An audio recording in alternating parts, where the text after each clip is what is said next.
शेतीचं धोरण आहे, जे व्यापाराचं धोरण आहे, जे कारखान्याचं धोरण आहे, या सगळ्या दैनंदिन व्यवहारामध्ये जात धर्म बाजूला सोडून आपण सारे एकत्र येऊन देशाच्या उत्पादनामध्ये भर घालत असतो.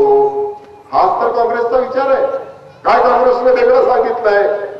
जे तुमच्या दैनंदिन व्यवहारामध्ये आहे, जे तुमच्या मनामध्ये आहे, तेच काँग्रेसचं धोरण आहे. आणि मग काँग्रेस मुक्त करायचे म्हणजे काय? ज्या काँग्रेसने शेतकरी अडचणीत आल्याच्या नंतर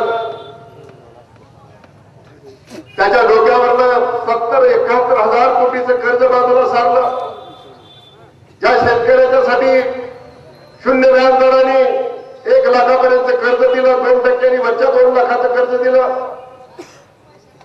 तुमच्या पीक विमा दिला, सोयाबीनला मदत केली, गारपीट झाली तर मदत केली. काँग्रेस जर या राज्यात नाहीशी झाली तर शेतकऱ्याचा विचार कोण करणार आहे? मग काँग्रेस जर इथून नष्ट झाली तर तुमच्या मदतीला कोण धावून येणार आहे याचा तुम्ही विचार केला पाहिजे. आणि मग शेतकरी जर जिवंत राहायचा असेल तर काँग्रेस सुद्धा जिवंत राहिली पाहिजे, टिकली पाहिजे, ती वाढली पाहिजे, हा विचार या माध्यमातून मांडला. काँग्रेसने अनेक योजना महिलांच्यासाठी आणल्या.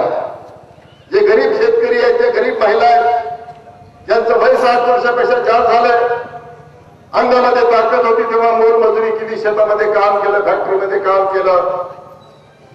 पण जेव्हा अंगातली ताकद कमी झाली, जेव्हा 60 पेक्षा अधिक वय झालं, ज्यांनी देशाच्या उभारणीमध्ये कष्ट घेतले, तुम्ही शेतामध्ये काम करता, शेतीचा मालक कोणी का असेना, पण शेतकरी आणि शेतमजूर हा या 125 कोटी लोकांचा पोशिंदा आहे. कारखान्यामध्ये गहू तयार होत नाही, कारखान्यामध्ये तांदूळ तयार